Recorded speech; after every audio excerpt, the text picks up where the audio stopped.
If they constantly rant about the birth rate being so low, right? Yeah. It's no wonder, man. It's so tough. 4 months for the woman and 1 month for the man, and that's only if the company allows that. My wife enjoys her career and makes good money, so we decided that I'm done with my career anyways. So why don't I just stay at home? Everybody needs to be very good at school so that they get into the best university, so that they can get into a 20 years. I don't know. I don't see that future for my daughter. That's why you're able to retire today, and we also hear that you mentioned about you being a dad. So we wanted Yes. to talk about that. How has that been for you? Incredible, truly incredible. It's like the first week after the baby is out, it's like my worldview completely changed. Like we wanted to have a baby always for a long time. It just didn't happen, so we were actually getting quite desperate, and we were thinking about doing IVF in the end. And then when we were like, okay, next month we start IVF, then we realized, oh, we're pregnant. Oh, thank God. So totally got lucky. But yeah, I can understand. I have a lot of respect now for any person in the mall that I see with a little one. Anyone who goes to work and has a little one at home, I have a huge amount of respect now. It's so exhausting to have a child. Oh my God, I had no idea. And the craziest thing is, I constantly ask myself, how did my parents get it done? We have it so easy. When we want anything, we can order it from Amazon. When we don't want to cook, we just order it from Grab, right? We have perfect system here with Grab. We don't even need to have a car. We could just sit with the baby on the back seat and take a taxi, go somewhere. All this stuff didn't exist. My mom had to drive around with us screaming on the back, probably to the mall to get stuff done and buy it. I have no idea how she did that, truly. So yeah, and I guess Singapore being a very expensive place, meaning that usually both parents are working, and that's so tough. I really don't know how people do this. So I feel like we are very, very blessed that I can choose to stay at home and focus on the child. Yeah. And it's interesting that it's the father this time. We usually hear the mom staying at home. Yeah. Well, my wife enjoys her career and makes good money, so we decided that I'm done with my career anyways, so why don't I just stay at home? And I mean, I have these crazy ideas about homeschooling and so on, which my wife doesn't really support yet. I still have to prove to her that this can work out.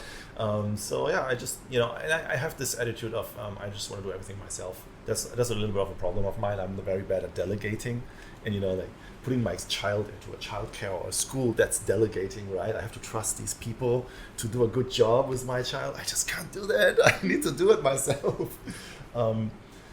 And thankfully, you have the luxury to do it. Yeah. Maybe another thing that I wanted to say is the paternity leave and maternity leave in this country is not good. The politicians, if they constantly rant about the birth rate being so low, right? Yeah. It's no wonder, man. It's so tough. 4 months for the woman and 1 month for the man, and that's only if the company allows that. My company luckily allowed that. I think by law it's 2 weeks for the man, and it can be extended to 4 weeks now.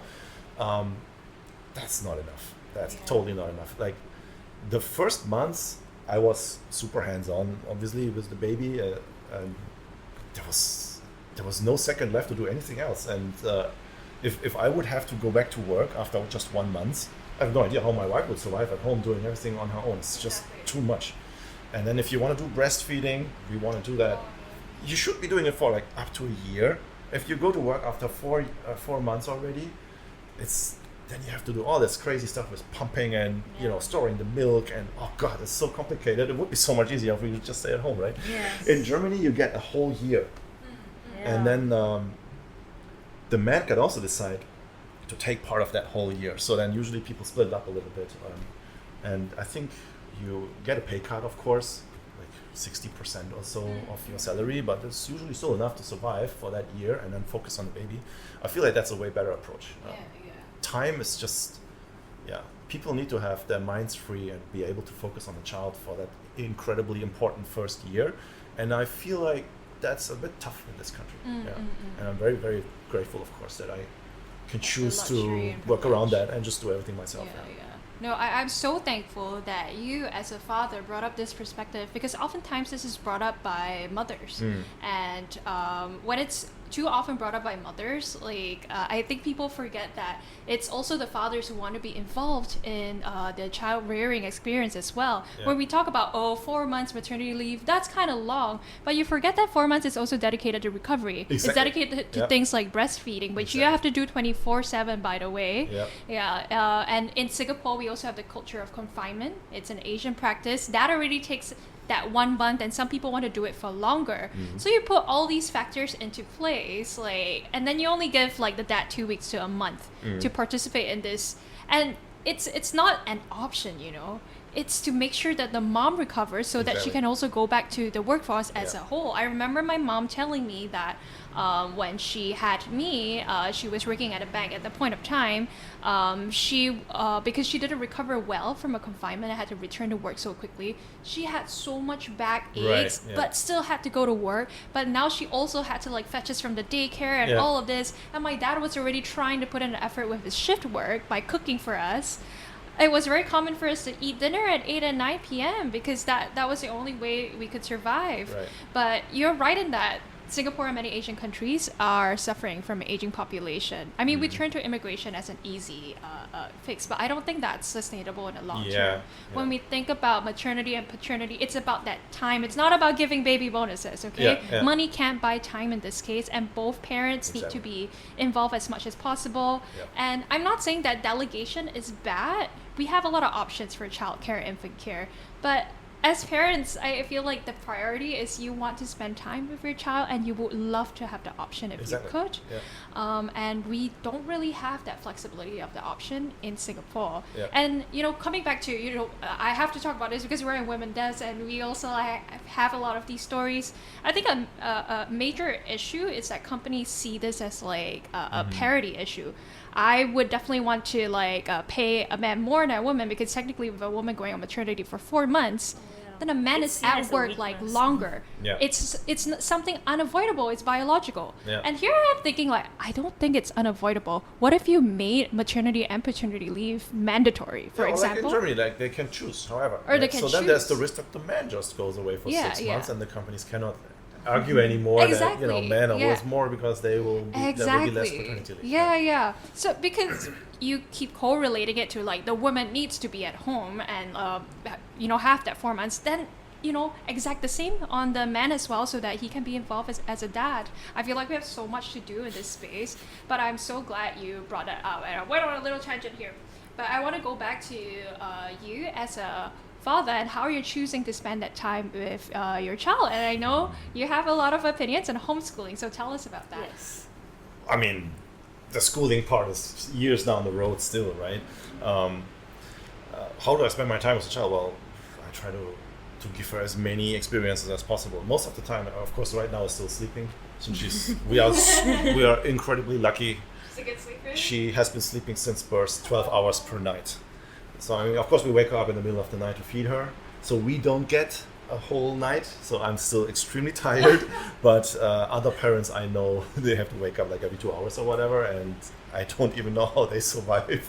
I am already feeling like I can't function at work with that one little feeding in the middle of the night. I always wake up as well, right? So like my wife feeds her, and then I burp her, and then I rock her back to sleep, and yeah. But yeah, I mean, I've read all the Montessori books, so that's how I tried to establish her childhood later on, and so in her wake time, I try to play with her as much as I can. It's actually quite remarkable how much you can already do with a 3 months old. I feel like at 3 months things are getting really interesting now. I mean, the first months is just pooping and crying and gastric pains or whatever, colic, right? The second months you can see all the systems coming online, right? The baby starts to grab and discover her own fist. It's so cute. When the hand comes into view, she's like, "Oh, what's that?" And she stares at her hand. We'll do the hair grabbing pose and she cries Oh, when she's yeah. grabbing her own hair. And you're like, Luckily, she has very, very little hair, so that cannot happen. But she pulls my wife's hair. Yeah. So, yeah, I've been exposing her to all kinds of experiences, and whatever I throw at her, a few days later she picks it up. Like I've bought a professional xylophone, and I thought maybe I'll use this in a year. And then I gave her the stick. Of course, she tries to eat the stick, right? But then I, guided her towards the xylophone, and she understands that she can whack the thing to make sound, and she enjoys that for like 20 minutes. Right? People say that babies don't have an attention span of more than 7 minutes, right? But I can play music with her for like 20 minutes. So I think people underestimate what kids, even babies, infants, can already do. I wake up and I carry her out into the sun for some sunbathing and priming her circadian rhythm. Maybe that's why she sleeps so well. I don't know. That is true. I mean, the science says babies don't have a circadian rhythm, but I don't believe that. When I don't get out with her at 7:30 in the morning to soak up the morning sun, if I don't do that, sometimes on the weekend we are lazy, like today, then we let her sleep until 8 or 9. And then it's already too hot outside to really expose her to the sun. And then she will not fall asleep at 8. She will, fuss around until 10 or so, right? So this priming definitely works. And maybe mentioning Montessori, there is this thing called a toponcino. I have to say this is the most valuable thing that we have bought for the baby. It's like a piece of cloth where the baby can lie on, a mat. And the cool thing about this is you can transfer her from anywhere to anywhere without her waking up, right? Because it wraps. She doesn't have the startle reflex. Yeah, exactly. As the infant, she doesn't have the startle reflex, right? And then when people come for a visit, you can hand her to the next person. She's like wrapped in a taco, basically, right? She's wrapped in this thing, and you can just hand her to people. She doesn't even realize. Is it like a sleeper sack? No. It's how do I describe it? You can just maybe later in the show notes or whatever you can show a screenshot. Toponcino is the thing. It costs $130. Might seem expensive, but she has literally spent like 80% of her life on this thing, right? She sleeps on it, and so it has her smell. Whenever we transfer her from the stroller to her cot or to our bed, she always is on this thing. And when I need to rock her to sleep, very often I take a walk at the void deck, right? And I carry her on this thing, right? So she is trained. She knows when she lies on this, she needs to fall asleep, and she will fall asleep within like a few minutes. Have you tried it on flights? No, we haven't. We haven't I would be interested to know if it works. I'm pretty sure it works. I mean, flights have the white noise around, so that's actually a perfect environment already. And yeah, walking her up and down the aisle on this thing will definitely work. I'm 100% sure about that. Yeah. In a geeky way, I think like when we were talking about underestimating kids and babies, babies are like one of the most accurate LLMs there ever. They're the best models, and in fact, if you think about the way babies learn, schema way based learning, it's the same way that our models are trained. Maybe one interesting thing is, I'm very late being a parent. I'm 41, right? I actually feel like that's one of my biggest regrets in life, actually, to not having a baby 10 years earlier. Because I will probably not see my grandchildren, right? I might make it maybe to age 70, I hope. These days people seem to die of cancers and stuff very, very young. So I assume my life will be no longer than 70, just to be sure. So everything that I need to get done needs to happen in the next 30 years, right? And if this trend that women get their children later and later doesn't change, then my daughter will not get offspring when I'm still alive, potentially, right? So, and I really regret that. I can see that this family structure that we used to have, where the grandparents help with the kids, is super important. It's otherwise not possible. You need at least 3 people in a household to care for a child, right? And I'm super lucky that my mother-in-law lives with us, actually. So there is a grandparent there, and it's incredibly helpful, right? I wanted to ask you as a later parent, and you having regrets over the experience. Would you say that it was your career? No, it was actually my worry that we don't have enough money to have a child in Singapore. And I think that's a worry for many Singaporeans. Right. Because of rising cost of living. Expensive childcare. Especially with the 4-month maternity leave. You need a childcare. Was it difficult for your wife also to consider where that maternity fits into like her career, all these financial decisions? Since we were talking about finance earlier. I mean, how you does mean that earlier, work? 10 years earlier? Or you mean right now? Oh, right now, because you right said now, she's continuing with her I mean, it career. happened. We wanted it to happen for years already, anyways. So that's when right. it happened, she works at Hilton. So Hilton gets best workplace in the world all the time, and they really are a very, very good workplace. That's great, that's so great. no problems at all over there. Yeah. But you said it was mostly about the finance, and Yeah. did you feel like you having to achieve this stability in terms of being retired and being able to contribute to childcare? I mean, 10 years ago, I was much younger and much more naive and worried. Can I be a good dad while hustling for startups? And That's true. like I said, the burnout thing in the open source community is real, right? And I felt like I don't have any time, any spare time whatsoever. How could I possibly care for a child at this point in my life? Now, being the CTO of a company, everything is much more predictable. I could have imagined, I could probably be a dad even while I'm still working. The fact that I can retire is just me being super lucky, right? But still, I feel if I had gotten the child 10 years earlier, I would probably still have figured out things somehow. Everybody somehow figures things out when it happens. And being young and energetic and healthy is quite important, I think, to raise a child. Yeah. Can we delve into your homeschooling? Right. The mindset, homeschooling part. actually? So like, as everything in my life, I always have these crazy ideas that are completely opposite of what everybody else is doing. By the way, if you do what everyone else does, then you are mediocre, by definition. You are, doing what everything else does. If you wanna achieve something outstanding, you have to do what no one else is doing, right? So like me coming to Singapore, all my friends in Germany were saying, "Are you crazy?" I was giving up my pension in Germany, right, by not contributing to the tax system in Germany anymore. So my pension will be 300 euros per month. I contributed a few years, and so there is a little bit in my CPF kind of thing that they have in Germany, right? But coming to Singapore, I was betting on doing my own thing here has to work. If it doesn't work, I will be poor in my old age, right? So when I look at the education system here, I always hear these horror stories of children burning out. And I've actually worked an entire year using Starbucks, the 24-hour Starbucks in Tampines, as my office. And I've been, doing night shifts when there was deadlines. So I was working like from 2 a.m. to 6 a.m. or something like that. And I saw kids sitting there at 4 a.m.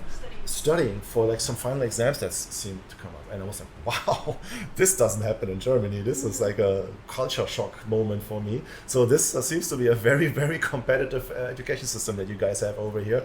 And I don't even think that it produces that great people, to be honest. Singaporeans are very, very meticulous, smart about STEM topics for sure. No questions about that.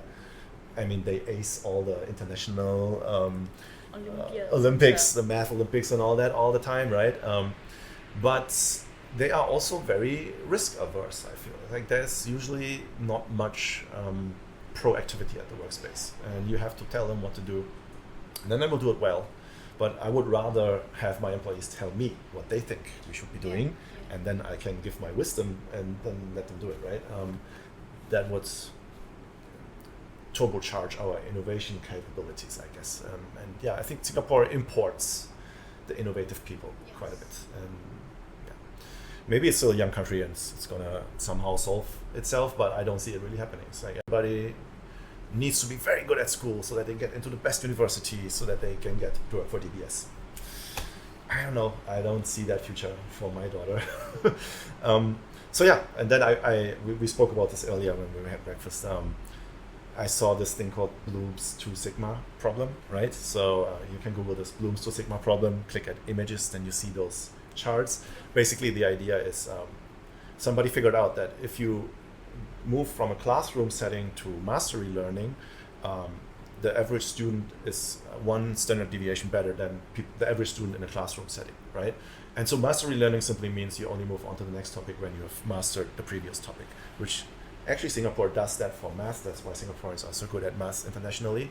But yeah, if people say, "Oh, I'm not good at math," it's usually not true. That everybody can be good at math. It probably means that at some point in math class, they didn't get something, and then class just moved on, and they didn't have the time to catch up. And then from then on, you just don't understand math anymore, right? But with mastery learning, you circumvent that problem. You only move to the next topic when you have truly mastered the previous topic. And mastery, not learning by heart and reciting, actual understanding and actual mastery, right?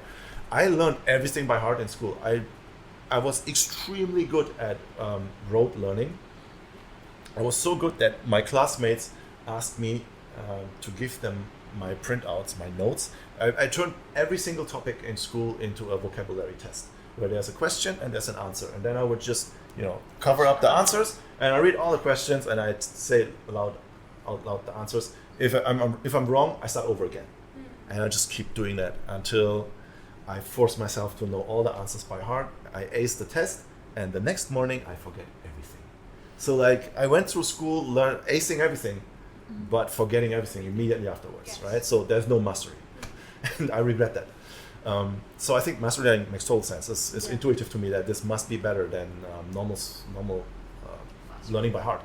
And so then, and this blooms to Sigma problem, it also turns out if you change from mastery learning to one-on-one tutoring, which is homeschooling, then the average student becomes 2 standard deviations better than the average student in a classroom setting. And I mean, 2 standard deviations is significant, right?